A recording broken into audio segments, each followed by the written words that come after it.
जम्मू में गर्मियों की एक शांत शाम date and time of the drone attack को उस समय दहल गई जब शहर में कई धमाकों की आवाज गूंज उठी।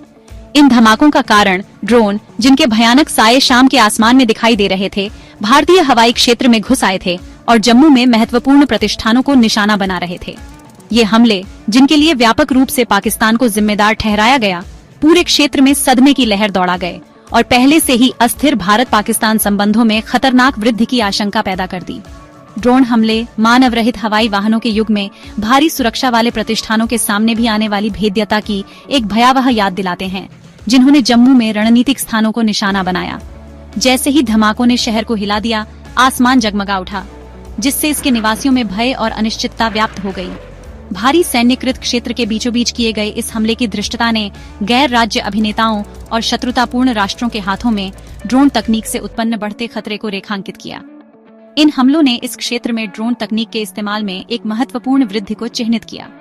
जबकि अतीत में ड्रोन का इस्तेमाल निगरानी और टोही के लिए किया जाता रहा है, इस घटना ने पहली बार उन्हें इस परिमाण के एक आक्रामक अभियान के लिए तैनात किया, जो इस क्षेत्र में नियोजित रणनीति में एक खतरनाक बदलाव का संकेत देता है। सुरक्षित दूरी बनाए रखते हुए सटीकता से हमला करने की क्षमता वाले ड्रोनों का उपयोग भारत के सामने आने वाली सुरक्षा चुनौतियों में जटिलता की एक नई परत जोड़ता है।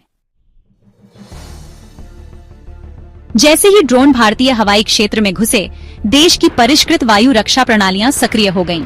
भारत की सबसे उन्नत सतह से हवा में मार करने वाली मिसाइल रक्षा प्रणाली S-400 ट्रायम्फ हरकत में आ गई। इसके शक्तिशाली रडार आने वाले खतरे के लिए आसमान को स्कैन कर रहे थे।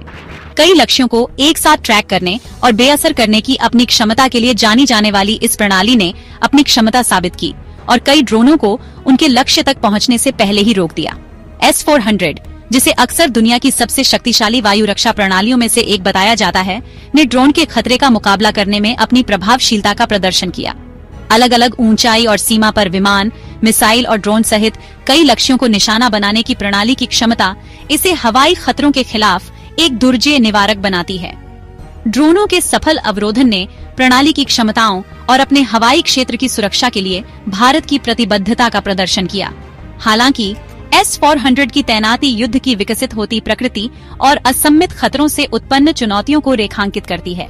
जबकि इस प्रणाली ने ड्रोन हमले के खिलाफ अपनी प्रभावशीलता साबित की, इसने एक बहुस्तरीय वायु रक्षा नेटवर्क की आवश्यकता पर भी प्रकाश डाला, जो परिष्कृत लड़ाकू जेट से लेकर कम उड़ान वाले ड्रोन और क्रूज मिसाइलों तक कई तरह के खतरों का मुकाबला कर सकता है।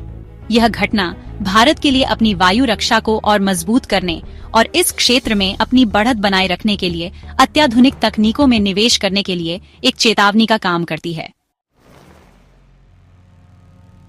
ड्रोन हमला कई घटनाओं के बाद हुआ, जिसने भारत पाकिस्तान संबंधों को पहले ही उबलते बिंदु पर ला दिया था।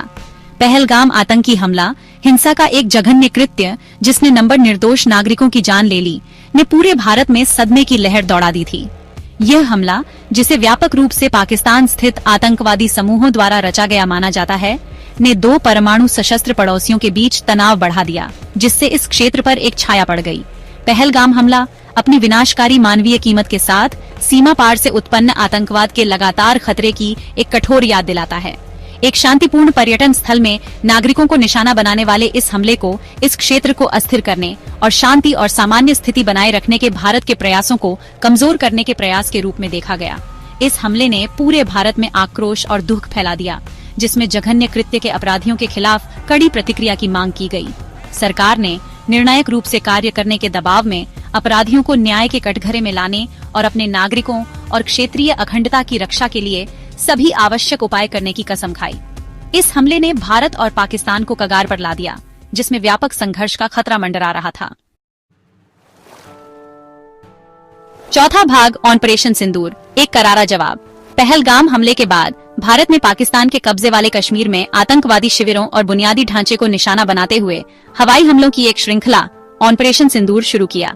सटीकता के साथ किए गए हमलों का उद्देश्य सीमा पार से संचालित आतंकवादी नेटवर्क को ध्वस्त करना और पाकिस्तान को प्रतिरोध का एक कड़ा संदेश भेजना था। यह अभियान अपने उद्देश्यों को प्राप्त करने में सफल रहा, दोनों देशों के बीच तनाव को और बढ़ा दिया।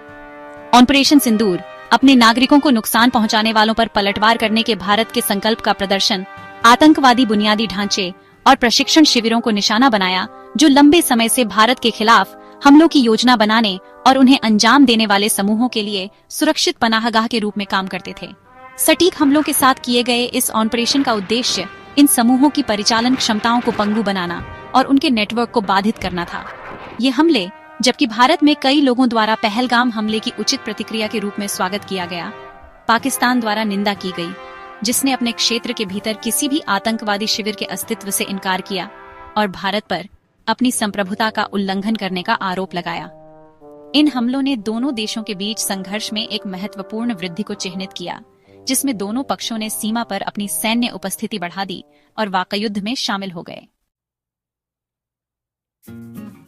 5वां भाग, पाकिस्तान का प्रतिकथन इनकार और इल्जाम का शोर।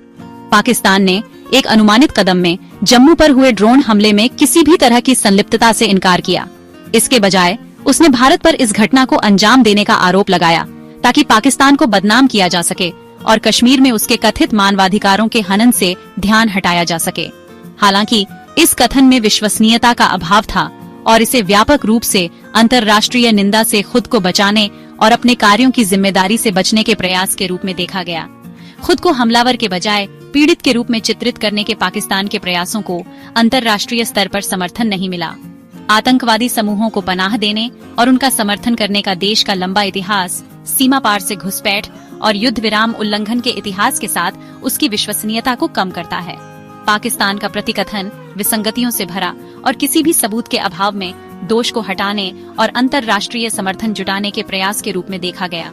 देश के दावों को अंतर्राष्ट्रीय समुदाय ने संदेह के साथ देखा, जिसने दोनों पक्षों से संयम बरतने और स्थिति को कम करने के लिए बातचीत में शामिल होने का आग्रह किया।